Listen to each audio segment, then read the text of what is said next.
Okay, let's chat all things baby products because my goodness me, are those things expensive. And honestly, this is something I've never really understood since becoming a parent, right? Because you have just had a child, your finances are strained more than they ever have been. Regardless of like the level of income that you have, even if you're doing fine, you still have less money than before because you now have the expense of having a child.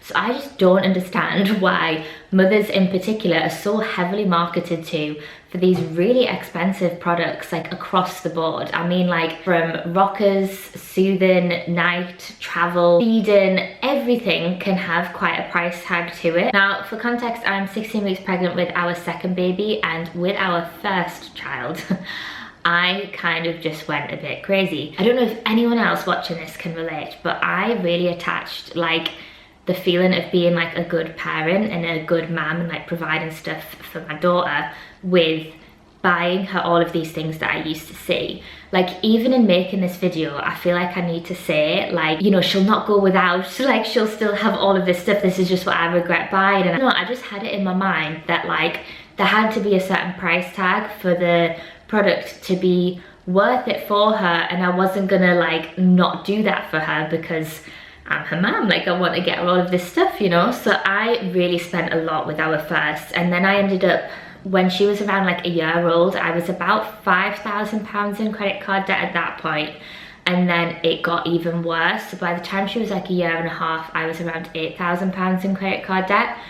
Now, there were loads of other factors to that credit card debt and stuff, but I do know that like the amount that I spent as a parent really contributed to like how much consumer debt I was in. So this time around, I want to go in with a different mindset, and I want to go in feeling resourceful and smart with my shopping and really smart with my spending. So if you're like first time parent, even second time, however many times, I really hope this video is so useful for hopefully giving you just a kind of sense of like, okay, maybe I don't need to have this extensive shopping list. And even if some of these products you actually really want to get and you find them useful, just hearing another perspective of like, do you know what, some of this stuff might not work, or some of the stuff might not be that useful. Why don't we go a little bit cheaper, just in case? Like, just hearing that perspective, I really hope it's useful for you. So let's get into it. Okay, so it goes without saying that some of these products might have really worked for other people. This is just what I think was a waste of money for me, and like I wouldn't do again. Okay, starting off strong with probably the most expensive thing that I think we got and stuff was the whole travel system.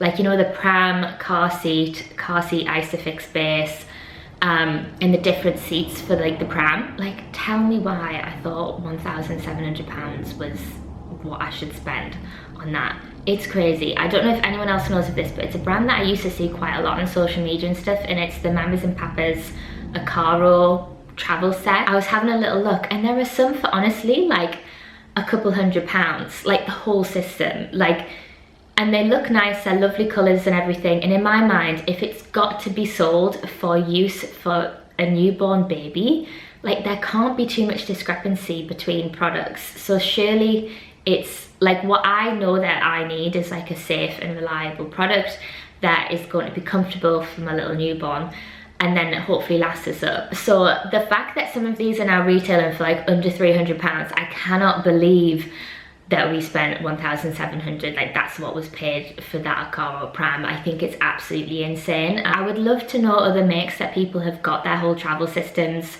through, like if you're in the UK and stuff, like what brands you've used, because surely to God, some of these cheaper ones can't be bad. Okay, the next baby product that I really do regret was honestly just me buying into like trends and stuff that I had seen. Like, so at the time, 3 years ago, there was a huge trend for that Mamaroo rocker thing. You know, it looks kind of like a spaceship. It's like a big egg-shaped rocker, and it rocks the baby and has different settings. And that was like a big product at the time. I don't see it posted as much, but again, I just felt like, oh my God, she should have that. Like, that's just like what you buy a baby. It's like part of the list. And those are over £300, which is just insane. Not only are they that expensive, right, but they don't even last that long. Again, hardly any of these baby products last that long, like make it make sense. I think it lasts up to 9 months. And not only that, but it is bloody huge. Like, it took up so much space. I kind of became one of those parents that like, you walked into a room and you couldn't like take a step because of all of the baby toddler stuff. The other thing I found with that one, and a lot of baby products that have like, you know, a bit of motion to them, or they do lullaby or whatever they do, is that they're marketed to almost like help you with parenting. My fiance at the time worked a shift pattern. I was very much like on my own for a lot of the time, for long hours, and I just thought, oh my god, that would be like so helpful. Like, I'll pop her in there and it'll keep her soothed and entertained. I might be able to put makeup on her, I might be able to empty the dishwasher or something. That did not happen. Like, she did not take to it in the way of like being entertained or soothed by it. Like, at the end of the day, it's just something that rocks. Didn't really do too much, to be honest. Okay, the next thing that I really regret buying, and this has been quite a recent one for us as well, has been lots of different iterations of car seats. I feel like I just didn't do my research well enough with car seats to see like what would last up until what age. And basically we went from having a newborn one to another one that was actually also very limited in its like time frame and how long it lasted and how you could adjust it and stuff. And that was another, so I think the newborn one was part of like the travel system for 1,700. Then I got the second one and that was something like £200. And then she seemed too big for that and it couldn't adjust correctly and it wasn't comfortable. And that was on the Isofix base. So I got another one with the Isofix base included for around £250. And for that I bought into the marketing of the 360 swivel, thinking that like, oh, to be able to turn the car seat, that's gonna make so much of a difference to like parenting, and that'll make the whole day so much easier for me.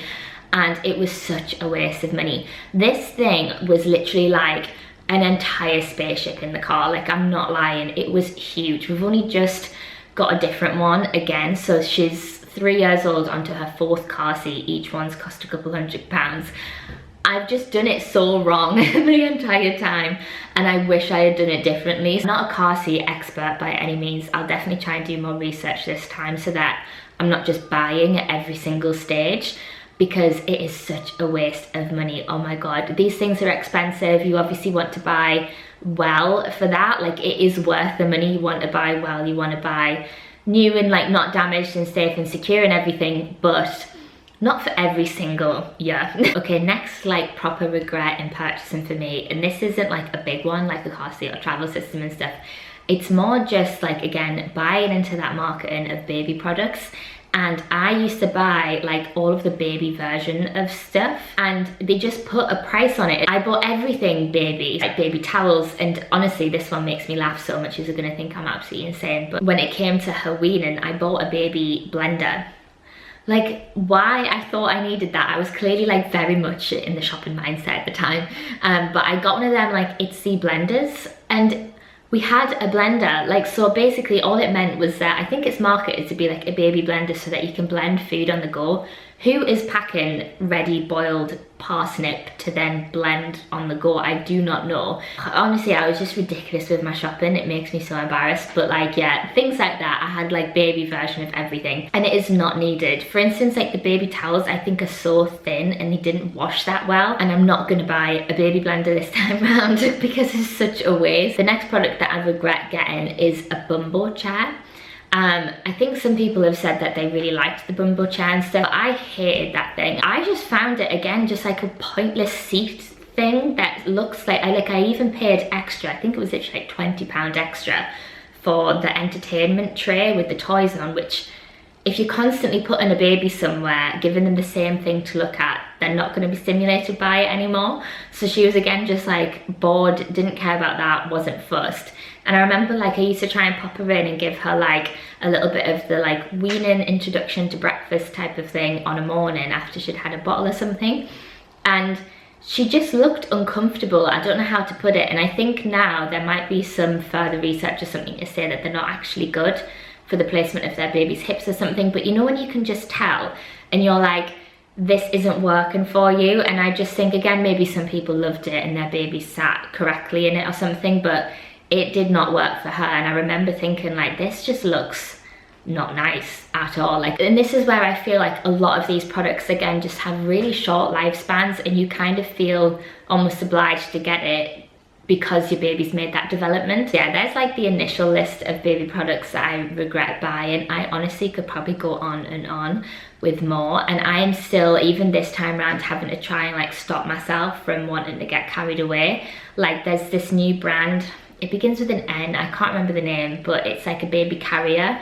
And I see it around all the time and I'm just like, that looks so nice and comfy and like how brilliant. And it's just like, I do not need that. It's like a few £100s, like that's not needed. So if you're overwhelmed with the amount of products and the different options that you can have and the price tag that comes with them, I really hope you found this useful. And it's totally fine to look for cheaper versions, ones that are realistic within your budget.